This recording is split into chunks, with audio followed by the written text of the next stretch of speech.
Okay, so I'm gonna just do a quick little rundown on what's been going on with the streaming critiques and whatnot.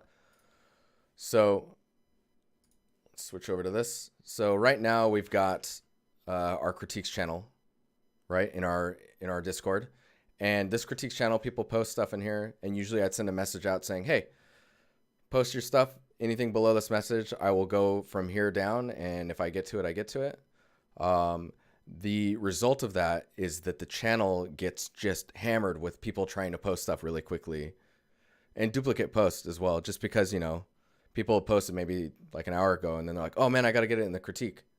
So I've decided to, we've done this before and I'm talking with the moderators. We're going to try making a stream critique channel again. And the idea is that I will post in here when it is live and we'll get 10 pieces in there. And then when we get the 10, I will lock it down so that you can still read it, but you can't post in it anymore. So then we can focus on those 10 pieces and then just try and maintain some quality with the critiques. But yeah, so that's the direction we're going to go from here on out and just see how it works and adapt accordingly. Let's get started here though. All right, so we got Dirk. So Dirk would love some feedback on set dressing and composition, anything really. So, and there's some more images in here. Oh, nice. So great job with the mood board and like getting the colors in place. Propping wise or layout wise, I think is really cool. Oh man, this is interesting. All that shifting and so I like the giant bear. Very nice, very nice. So in general, dude, love the Matrix poster too. So wait a minute, let me look at this one. So this angle, I love that the drawer is open there.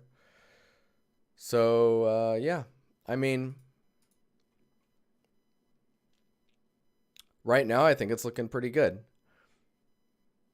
The sticky notes feel strange to me. Like they have a reason behind them, but then all of a sudden they don't.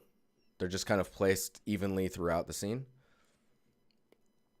I think the teddy bear needs a bit of love when it comes to the scale and proportions of it, just so that it blends into the scene a little bit more. Like I think here it was smaller. Maybe it's because of the ears and the button face. But yeah, without the bear there, actually. It wasn't there at first, was it? Hang on. I think the bear is kind of taking, well, oh, it's difficult. I think if the bear maybe was here, kind of like slumped over and kind of looking down. That might be more impactful. I don't know. It is nice because it becomes this nice focal point, and the positioning of it is really good. In general, I think the propping is good. The attention to detail is really nice. Good wire placement here. That maybe could be a little bit longer. Maybe some type of clock or alarm thing needs to be here. The way stuff is placed on the wall minus the sticky notes is pretty good. And some of the sticky notes are fine. I mean, like these two work for me.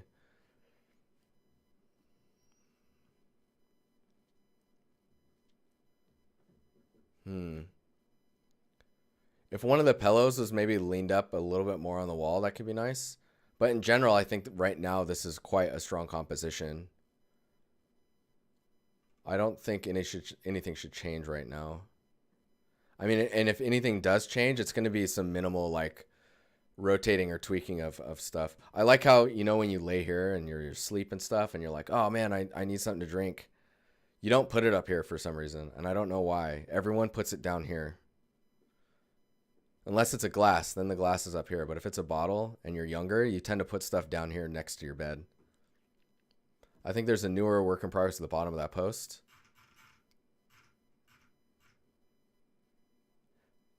This angle is interesting too, the lower angle. Because I want to know what like the story is behind this. Oh, that light source is nice. Whoa, that's terrifying. Compositionally, this is quite strong though right now. I don't think you have too much to worry about currently.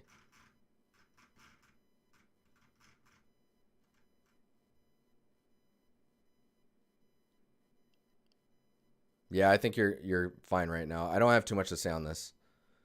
I like the little subtle tweaks you keep doing. I would keep texturing stuff, and then we can come back to it as you start to. Yeah, dude, you're thinking about your. This is good. Very good. That's why I hesitate to move the bear, because everything is kind of pointing in there, and the bear really like drives that home. Yeah, I don't have too much, man. I'm sorry.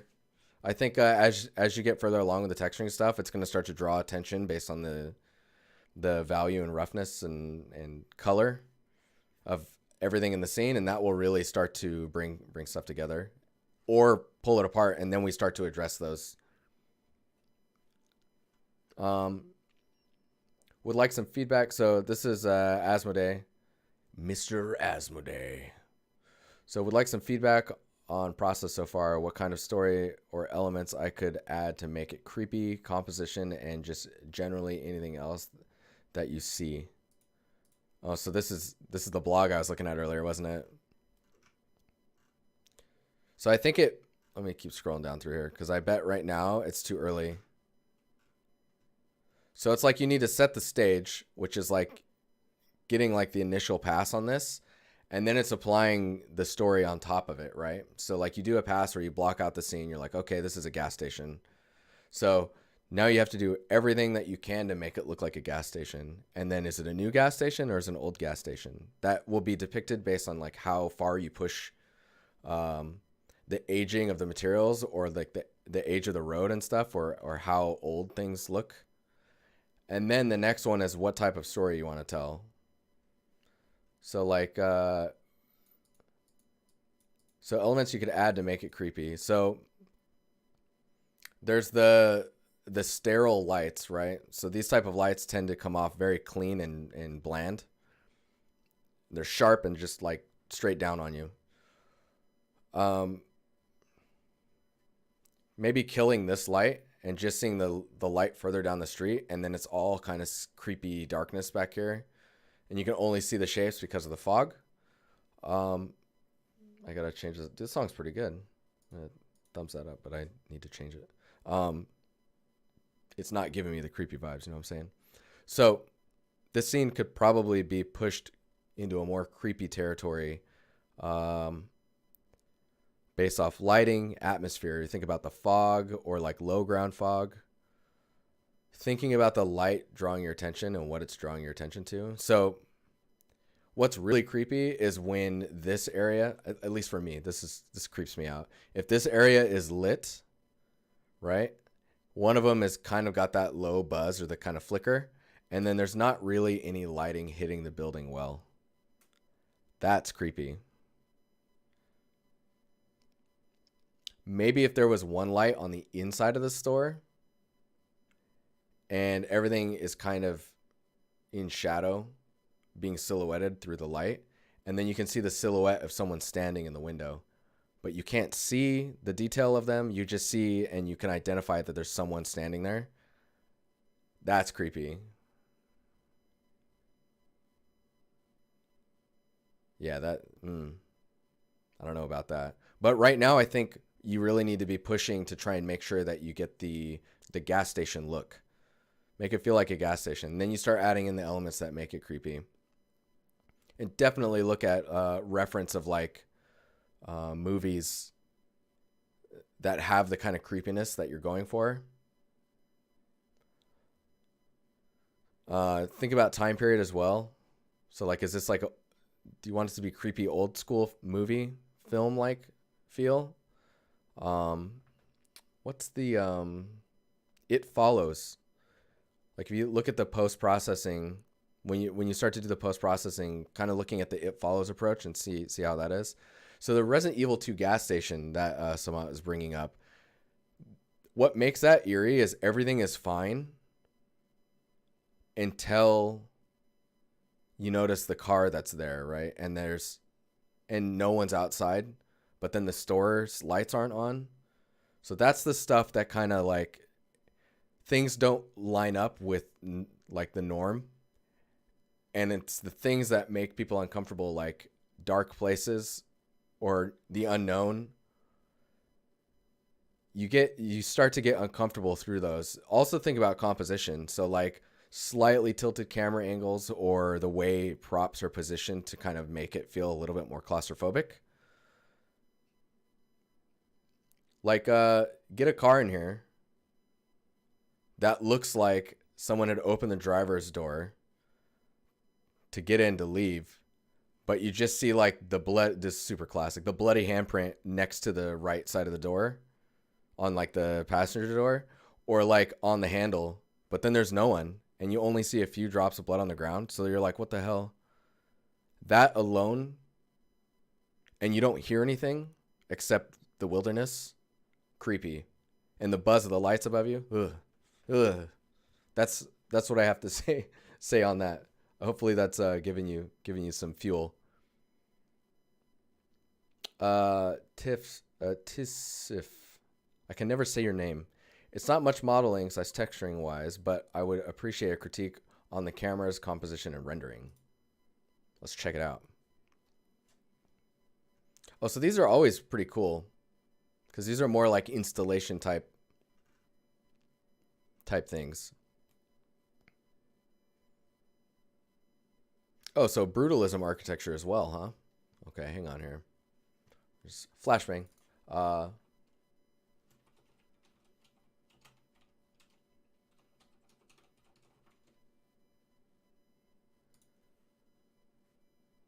Because like brutalist architecture can be a number of things. I mean, I think you've got the shapes going on quite well,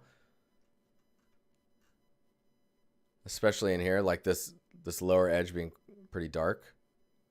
That's really interesting with the pillars being lit like that. Is this the outside?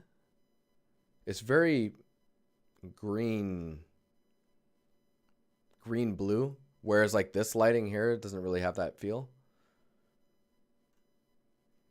Let me see what else is going on here. Yeah, I mean, I think the textures here are stretching a little bit and they maybe need to be tiled a little bit more.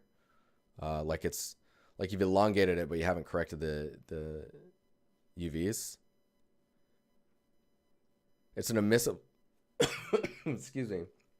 It's an emissive light on the inside.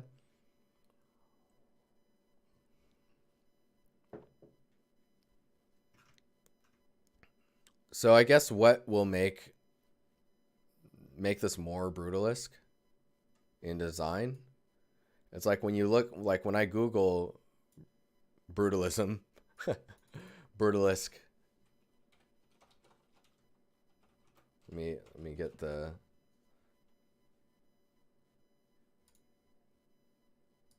brutalist architecture. There we go. Okay. So of course it's coming up with the same stuff, but we got to be correct about it. It is a lot of square, boxy shapes, right? Maybe supports. Oh man, that just made me realize there's an area in Seattle that's very brutalist. Interesting. So I think these kind of rounder pillar things kind of goes away from the brutalist direction. Whereas like these should probably be more squared. I really like the trim on the bottom area, but I think let's see if there's any other representational imagery I can look at to yeah, it's difficult to show this type of architecture in such a small space.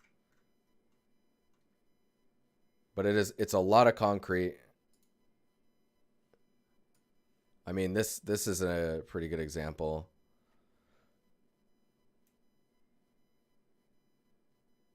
I mean, this type of railing stuff, I guess, could be pretty cool if you could find a good spot for it.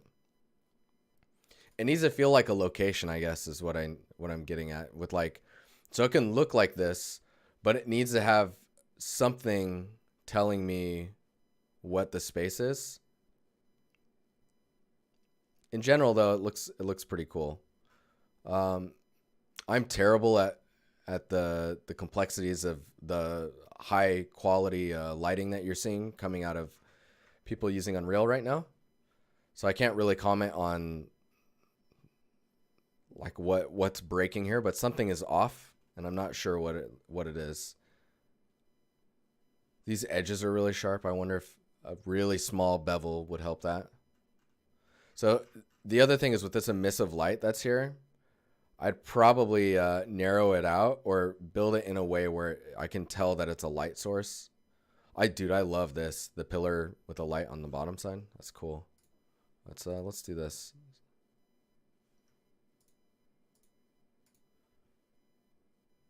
Man, that focus at the beginning, I like that. Oh, dude, there's some tilting going on. So this actually looks better in the video than in the images above, and I wonder why that is.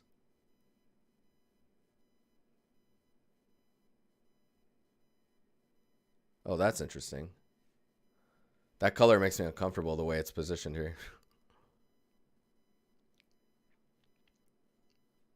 So, I mean, even though there's not too much going on in here, I would love to see like a little table here and some more seats around it. So it's just kind of like an area to chill. And then looking at the pillars to decide if that's the direction you should go with the pillars. And then I think as long as those pillars kind of look brutalesque, I think you'd be good. All right. Mr. Redel Chris, I would also appreciate if you could give me some feedback on my portfolio. See if I'm heading the right. So I can pick one piece from it because I said at the very top, it will be. Oh, did I remove it? I removed it. Oh, that sucks. I was saying no portfolios because you have to apply for a portfolio review. So let me. Game Art Talk. Oh, are you part of that podcast, or were you on it? Nice. Tim Simpson. Let's go here.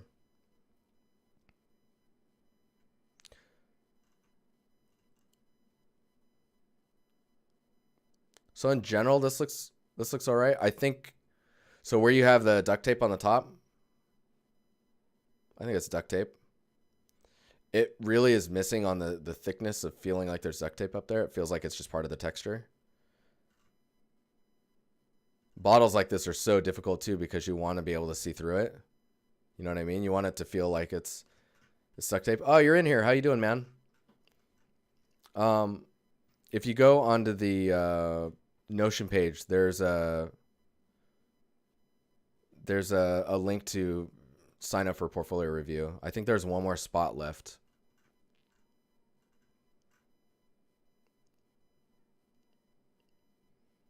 I mean, in general, this looks pretty solid. Glass solid. I feel like the dirtiness on the label feels a little forced. But I mean, if it's a really used bottle, I think going more reflective with it and then having it being dirty from being handled, because this actually looks like it's dirty because it was rubbed around in sand a lot. Like the glass became rough because of that versus rough because of use and dropping and chipping and whatnot. Oh yeah, don't be sorry. It's all good. It's my fault for not clarifying it in the thing. I thought I did, but I did not. But yeah, pay attention to like the way this is dirty and like how your roughness on the glass, how you approach that, because it's really rough for glass. You're having issues with the material a little on the plastic side. Yeah, the glass.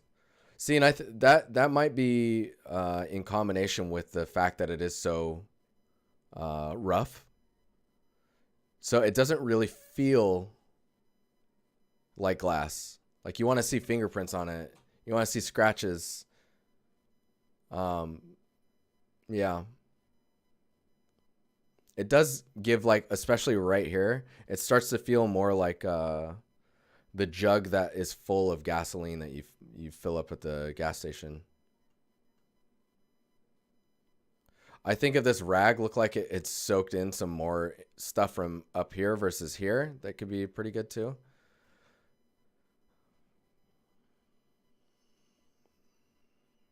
It also looks like it'd be pretty easy to pull the rag out. So if there was a way to like make it look like it was a little bit more shoved in and like kind of cramped up at the top of the bottle, that would be pretty useful.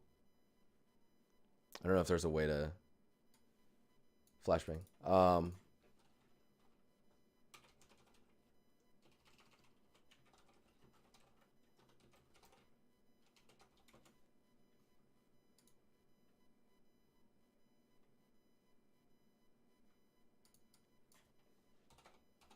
I'm looking up a Molotov.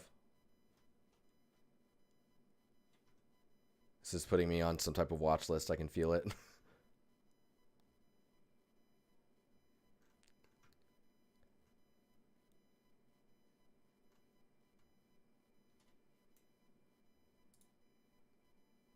You know what you could do is the tape. Like look at this image. Hang on here. Let me screenshot it so I don't have to drag the thing over. So like this one, look at the tape being pushed and wrapped around the rag, so there's no way to pull it out. FBI joins chat. So that's pretty interesting and would lead to more properties for you to display the duct tape in a way where like, oh, that's duct tape. So there's no way to misidentify, right? Anywho, yes.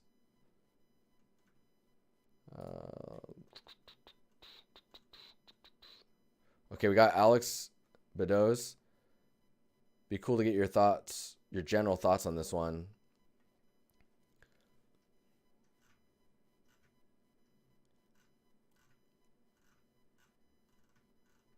All right. General thoughts is that there's not actually, this image is the best one out of all of them. I think mainly because it's showing the material reacting to lighting. Like this one, I like this one, but the depth of field is happening too quickly, so you don't get to see how all the materials are happening, are being affected by the light. Dude, this scraping pattern here is really nice.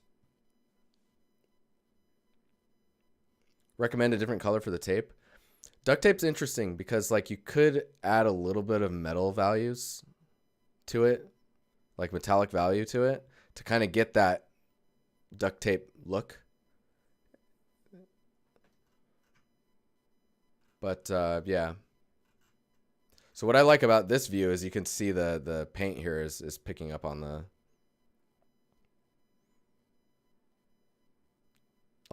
different roughness from the paint to the metal under it.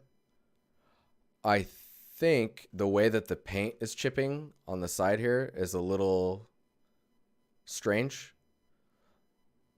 And I almost would argue that you don't need a normal map on that paint. I think that is actually throwing us off a little bit. The only other thing I would probably suggest is getting some variety of like micro scratches and variations in the roughness, just super subtle shifts of like maybe where someone either tripped and their hand touched the ground and then they saw something, maybe they dropped a drop of coffee hit the ground and they went down and you see them like they wipe it up with their finger just because, you know, it's a small drop. So you get the little smudges here and there. Just the really subtle breakup, and then removing the normal maps on the stripe patterns would, I think, help a lot. Because what's going to carry this information is the roughness. This looks like the paint is super thick, and in order to get through the paint like this, you had to use some type of corrosive acid. In general, though, it's pretty cool.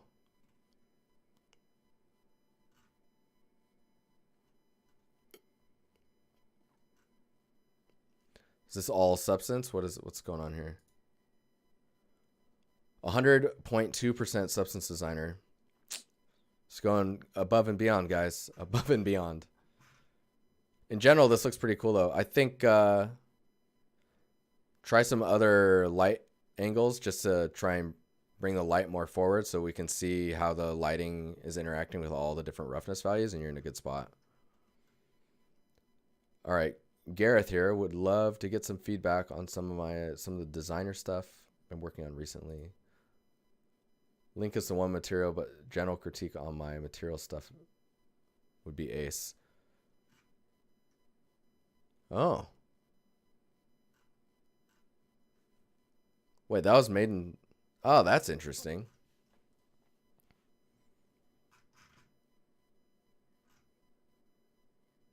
That's cool. I like this.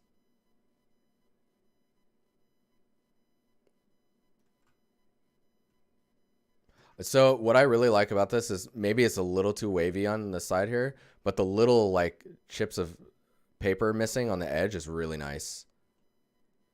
And the kind of darkening around the edge here. I don't think I've seen substance used like this very much. This is cool.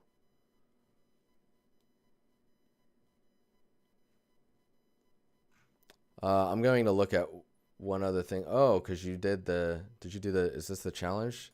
It is the challenge. Okay, we're going to look at this. So being careful with how rocks intersect with each other is pretty difficult. But I like the ambition of like trying to make really large rocks and then smaller rocks around it. I know that you can... there's a property in the scatter node that allows you to not let them intersect. It's like you can use previously placed rocks as masks. And then, yeah. But yeah, you're definitely getting some like penetration happening between rocks, which is throwing things off. The variety of the colors and shapes that you're getting on them though is really nice. And I think all you could do to really push this over the top, other than fixing the clipping issues, is getting the roughness difference based on the types of rocks you have would be a huge win. I mean, I would even maybe add a little bit of water at the bottom of these rocks just so there's a little bit of moisture happening, and then it'll allow you to work with like making some of the rocks darker based on if they're wet or not. And then where rocks are kind of damp on the edge, you can kind of play with that value some more, because that'll add just another layer of detail on top. Any feedback on my environment would be exceptionally useful. Carl, a buddy. All right, cool.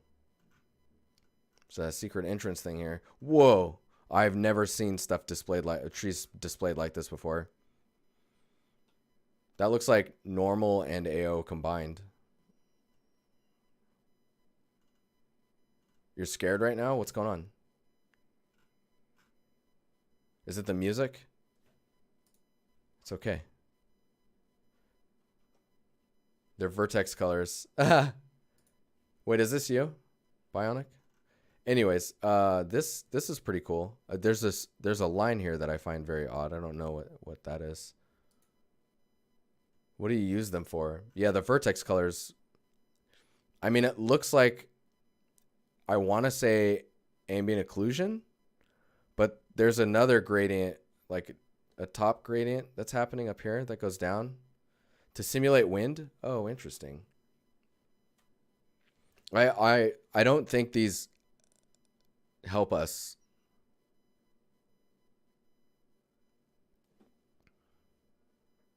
But like visualizing these, I don't think they help us too much when placing them in a portfolio. What would really help is seeing them like actually in motion. So first, let's look at this shot. So getting some atmosphere to help separate the background a little bit more would help. Thinking about like, so this location definitely looks like it's been, like you dreamed up this location, right? Even with dreaming up a location, I would highly suggest understanding like where, like find some reference of places that are like this, or like areas where you're looking for rocks with a little bit of water, how those rocks are placed, where plants and rocks are positioned around like the primary rocks, how the grass kind of goes between that, where the trees are positioned, just kind of understanding how nature naturally kind of forms these shapes. Because like this looks very like man-made, right? Being scattered around that. What we would probably do if it was a big rock surface is like you'd have like an area where they'd smooth the rock down and then kind of chipped away the entrance and carved out the doorway space and then actually built the doorway into the rock. So have a good one, man. I'll see you on the Discord. Thanks for hanging out. And then as far as your trees go, definitely look at like how these trees are shaped in real life and like understand scale. The leaves are really large, and it looks pretty random, like how the branches are kind of like the cards are kind of clipping into each other. And you can see like this one, for example, you want to, I mean, Fearwork can probably comment on this a little bit more, but I would assume you probably want to intermix some camera facing cards so that you don't get these like sliver ones on the outside that are kind of like showing you that it's a card. You know what I mean? This one's probably the strongest one. But yeah, these types of trees, I don't know how often they skew. Again, tons of reference. Reference is everything. It'll save you so much time. Because then you're just understanding and studying why a tree is shaped the way it is, or like what this tree type is. Like once you know, okay, I want this type of bark, then you know that you just have to simulate what you're seeing in the reference for trees that have that type of bark, right? Like what is this, birch? No. Did I skip you? I did skip you. There you are. Don't worry. Cobra, are you Martin? Oh, you are Martin. You just said it. Okay. Yep. No, you're next. Yeah, so definitely look at reference and understand like how those are kind of formed together, because maybe this happens and it just feels weird to me. Yeah. And then pay attention to like the size of the leaves and how the leaf cards are kind of positioned to be more natural, I guess. It's tough for me to just say make it more natural, because that doesn't really help you. It's the positioning of the leaves and their scale according to the type of tree and where the branches are actually at will dictate a lot about like, and think about like how old or young branches are based on where they're at on a branch or on the tree as a whole, because that's really going to dictate the overall feel of like how the tree actually is formed. Because once something feels out of place, it doesn't really it doesn't really work. Nice art director feedback. Fear, come on, Fear. The grass looks all right. It's like the blades are far enough apart from each other, but it's very samey when it comes to the height. So like thinking about getting the grass taller in some areas and lower in some areas is really going to give you that kind of natural variety that you're looking for. And you could put like a world space albedo color that kind of adds to the overall color of the grass, so that you can have patches where the grass becomes greener or becomes more yellow.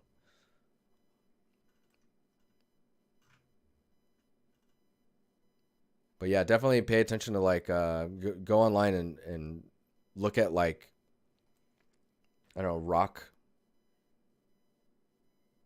rock sites, maybe where like people are mining certain types of stone, and you'll probably see how they shave away rock surfaces, and like if there's entryways, that how they've built entryways into the spaces.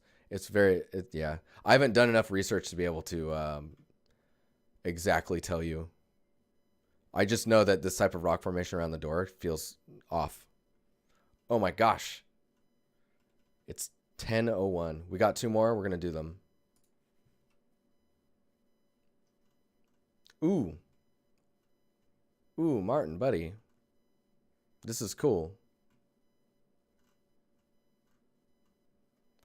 I wish Lucas was here right now.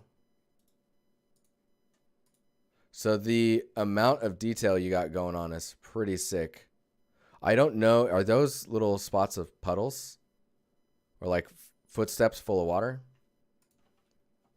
Nice. FBI, please.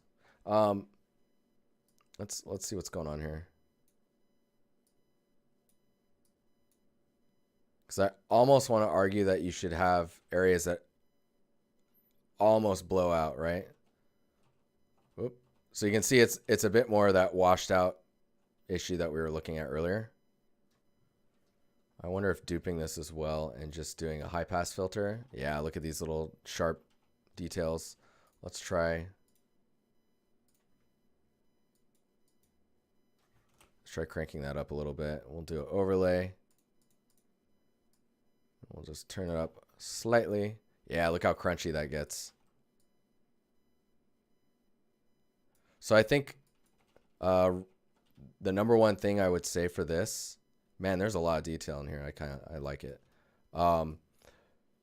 The footprints are kind of all over the place. So I think if you could,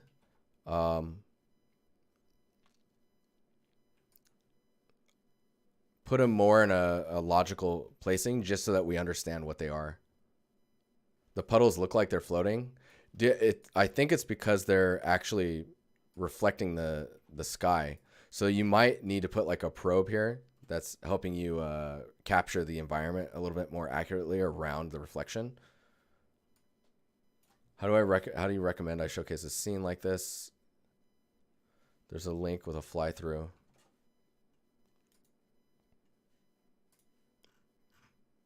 Oh my god. So that bear looks a little squished. Like it just needs to be scaled in one of the axes to like unsquish his face a little bit. Oh, this is cool too.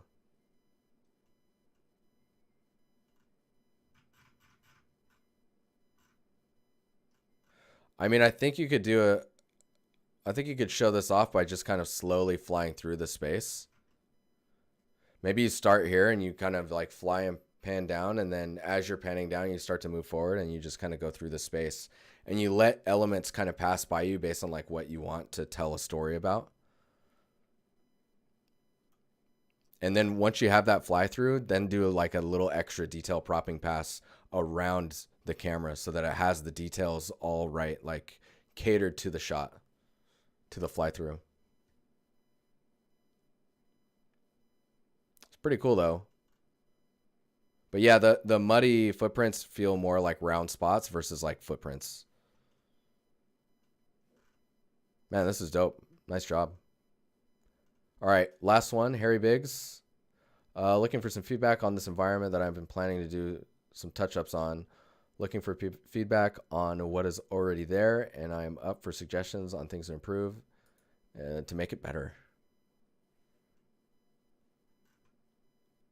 Oh, this is a cool environment. So, I mean, right now I think it's just really simple, right?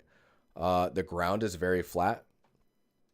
And I think if you could start, yeah, see, there's this. This is really good. I think if you could start taking areas and lifting and lowering them kind of like this, just to bring some, well, this shot here tells me that it's supposed to be flat. Like, I mean, either way, the ground being really flat kind of throws me off. And I think where you have like the main pathways, if those can lower so that it feels like you're cutting through the ground quite often with traffic, that's going to help, I think, with some of the overall composition and like the feeling. The other thing is to just fill it with propping that tells stories. Like there's, like, where are all the doors? I don't see any. There's this door. There's these doors. There's no back doors to these buildings. Like if you had a door here, then you can like put like a little table to the side, or there can be a chair somewhere. Like this type of stuff back here, getting that throughout the scene is really going to fill the space. And then like if you look at that first image, you really need to show the traffic that's going through here. You're getting it in the grass, but like the ground's just not really showing the traffic. And remember, because you got fences like this, the grass is going to be taller in these areas. Definitely look at The Witcher. Because this type of scenery in The Witcher, they've really filled out their spaces and kind of just told stories everywhere, it feels like. Yeah, Witcher 3, like they take areas like this and make them interesting. Because it's like you're starting to with this and you've got a way in. So way in, and then maybe like to put the wood to the side here a little bit just so it's not so centered up. And then, I don't know, some other stuff that is leaned up against the building. This dripping pattern is really tight right now, and I think if it was a little bit wider, it'd feel a little more natural or more varied, like if there was some here and then some not here. And these rooftops could use like a little extra layer of almost like grass on the edge that's sticking out to kind of show the type of material it's made out of. This area back here feels really good. There's a lot of detail propping back there that feels... I love this shot. It just needs... It needs like another layer of like a ton of propping on top of it. What do people lean outside of their doors? Where do they put their stuff? What do they pile up on the outside of their houses that they don't want to have inside? Right? That type of stuff. Where are all the gardens? Or like... where people are farming, or, I mean, I guess this isn't a farm, right?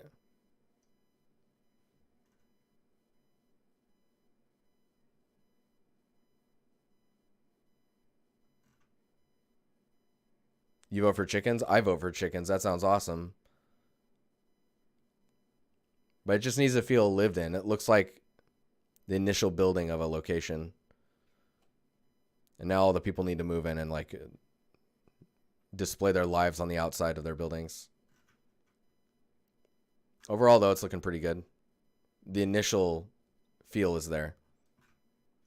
Anyways, did I get everyone? I'm gonna make sure I got everyone before I get out of here. Super nice. You guys posted some really good stuff in here.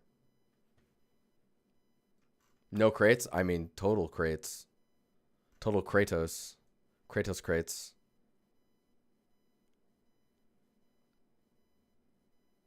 Got a barrel over here.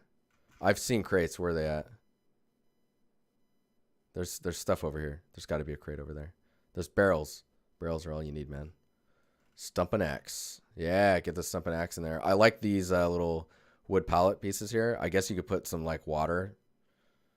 Right now you're lacking roughness variation. So like if you could get some metal attributes in there, some wet surfaces in here, you get some more variation in your roughness. But yeah, okay. I'm going to get out of here, guys. Thanks for hanging out. Have a good Friday tomorrow. Enjoy your weekends, and I'll see you on Monday.